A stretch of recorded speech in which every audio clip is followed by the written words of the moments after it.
अस्सलामु अलैकुम वरहमतुल्लाहि वबरकातुहू। हक मीडिया के स्पेशल प्रोग्राम में आपका इस्तकबाल है। मैं फैज़ुल बारी। नाजरीन, पिछले एक हफ्ते से बांग्लादेश में वायलेंट प्रोटेस्ट हो रहा है। हालत ऐसी है मानो सिविल वॉर हो रहा हो। कैपिटल सिटी ढाका में आर्मी टैंक गश्त कर रही है। पूरे देश में कर्फ्यू इम्पोज्ड है। देखते ही गोली मारने का हुक्म है। बांग्लादेश में इस वायलेंट प्रोटेस्ट की वजह क्या है, इस वक्त क्या सूरत हाल है और देश दुनिया का इस पूरे मामले में क्या रिएक्शन है, आइए इस वीडियो में समझते हैं।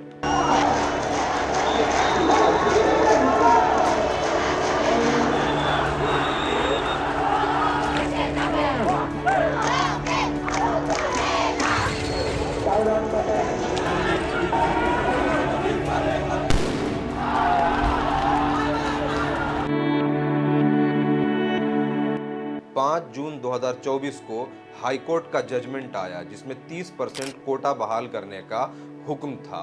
इसके खिलाफ 6 यूनिवर्सिटीज में पीसफुल प्रोटेस्ट हुआ।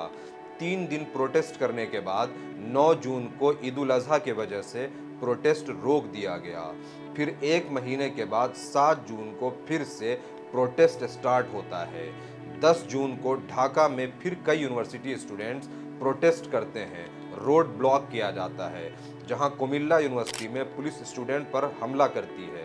अगले दिन prime minister Sheikh Hasina protesters को रजाकार कह करके बुलाती हैं, जिसके वजह से सारे स्टूडेंट प्रोटेस्टर्स गुस्सा हो जाते हैं। তার মানে কি মুক্তিযোদ্ধা সন্তান নাতিপুতিরা কেউ মেধাবী না, যত রাজাকারের বাচ্চারা নাতিপুতি হলো মেধাবী, তাই না?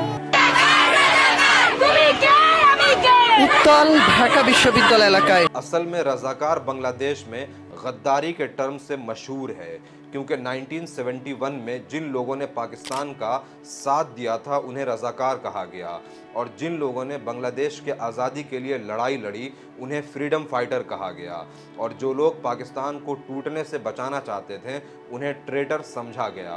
अब ये जो फ्रीडम फाइटर हैं उनके बच्चों के लिए 1972 में गवर्नमेंट ने गवर्नमेंट जॉब्स में 30% कोटा लागू किया। 5 दशक के बाद भी अब भी ये कोटा है, जिस पर स्टूडेंट्स ये मानते हैं कि इसका direct benefit government ruling party Awami League को जाता है। नाउ यहाँ ये जो अवामी लीग है उसका एक स्टूडेंट विंग है, छात्रा लीग। ठीक वैसे ही जैसे इंडिया में बीजेपी का स्टूडेंट विंग है, एबीवीपी।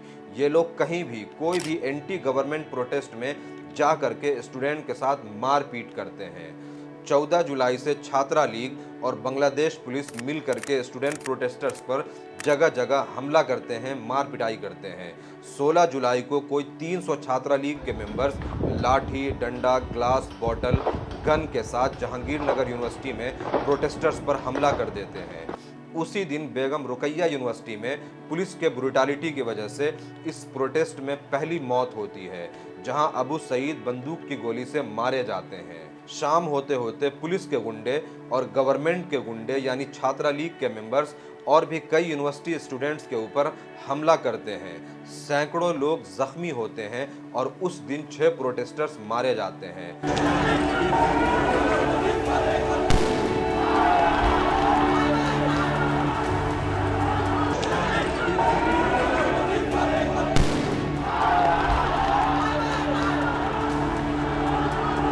उसके बाद 35 से ज़्यादा यूनिवर्सिटीज़ और कॉलेजेस में वायलेंट प्रोटेस्ट होता है।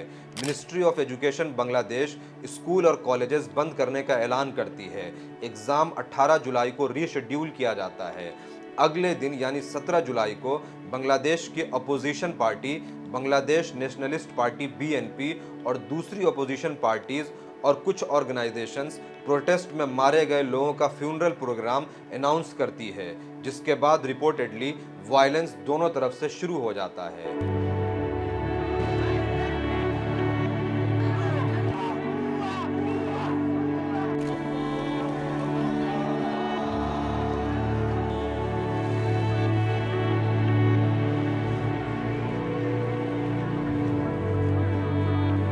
छात्रा लीग के गुंडे प्रोटेस्टर्स को, जिनमें लड़कियां भी शामिल थीं, खूब मारती पीटती है। पुलिस अनआर्म्ड प्रोटेस्टर्स को सामने से गोली मारती है। एक स्टूडेंट को मार करके पुलिस वैन के ऊपर रख करके पूरे शहर में घुमाया जाता है। वीडियो करो।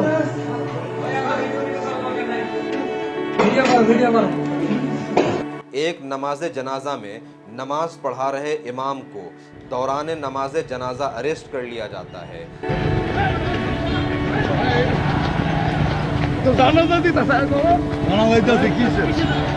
सामने सामने से फायरिंग, ग्रेनेड, टीयर गैस अंधाधुंध प्रोटेस्टर्स पर फायर किया जाता है।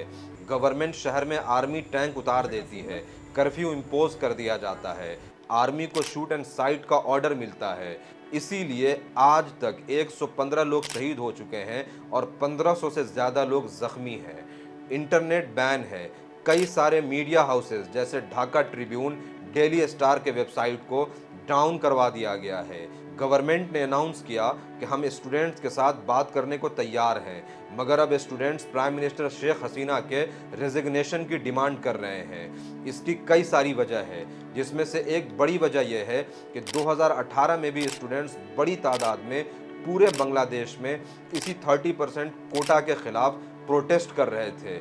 अगेन ये जो छात्रा लीग के मेंबर्स हैं और बांग्लादेश पुलिस इन स्टूडेंट प्रोटेस्टर्स पर खूब हमला करती है, मगर सरकार को एंड में प्रोटेस्टर्स के सामने झुकना पड़ा और 30% कोटा को एबोलिश करने पर विचार करने के लिए मजबूर होना पड़ा।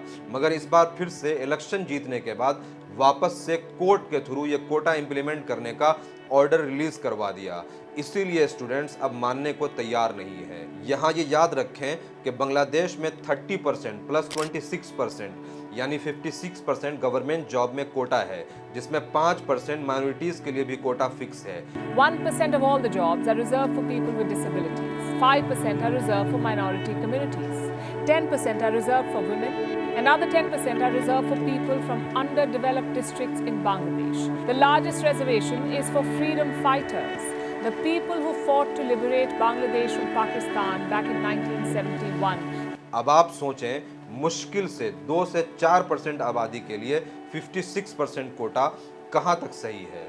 बहरहाल कुछ स्टूडेंट्स ने बांग्लादेश गवर्नमेंट वेबसाइट को हैक करके द रेजिस्टेंस लिख दिया। प्राइम मिनिस्टर ऑफिस के वेबसाइट को हैक करके लिखा स्टॉप किलिंग स्टूडेंट्स और फिर आगे लिखा it's not a protest anymore, it's a war now. United State Department of State spokesperson Matt Miller ने बांग्लादेश की इस ब्रूटालिटी को क्रिटिसाइज किया। Have been monitoring the protests, have seen the reports of people dying, being killed in the protests, and we again call on the government to uphold individuals' rights to protest peacefully. United nation, यूरोपीय union, amnesty international और भी कई सारे human right organisations ने बांग्लादेश को criticise करते हुए इस वायलेंस को कंडेम किया। फिलहाल ये प्रोटेस्ट एक रिवॉल्यूशन की शक्ल ले चुका है, जहां स्टूडेंट्स के साथ साथ आम लोग भी सड़क के ऊपर आ चुके हैं। सूरत हाल ये है कि सरकार झुक चुकी है, कोटा ख़त्म करने को रेडी है। इन सारे क्लिंग्स पर जुडिशियल इन्वेस्टिगेशन का ऑर्डर भी आ गया है। হত্যাকাণ্ড সহ যে সকল অনভিপ্রেত ঘটনা ঘটেছে সুষ্ঠু ও ন্যায় বিচারের স্বার্থে সে সকল বিষয় বিচার বিভাগীয় তদন্ত করা হবে। मगर स्टूडेंट्स को, बांग्लादेश के लोगों को प्राइम मिनिस्टर शेख हसीना का रिजिग्नेशन चाहिए। उसकी वजह यह है कि शेख हसीना को बांग्लादेश का डिक्टेटर कहा जा रहा है। वो अपोजिशन को ख़त्म कर रही है। बांग्लादेश में वन पार्टी वन नेशन जैसा माहौल बन गया है। इन सारी चीज़ों में इंडियन गवर्नमेंट का, अमेरिकन गवर्नमेंट का क्या रोल है? वहाँ के कॉमन पीपल इंडिया और अमेरिका के खिलाफ क्यों हो गए हैं? इंडिया आउट का नारा क्यों लग रहा है? अगले किसी वीडियो में डिटेल्स के साथ आएंगे। तब तक के लिए इजाज़त दीजिए। वीडियो को ज़्यादा से ज़्यादा शेयर करिए। कमेंट में ज़रूर बताएं कि वीडियो आपको कैसा लगा। Thank you.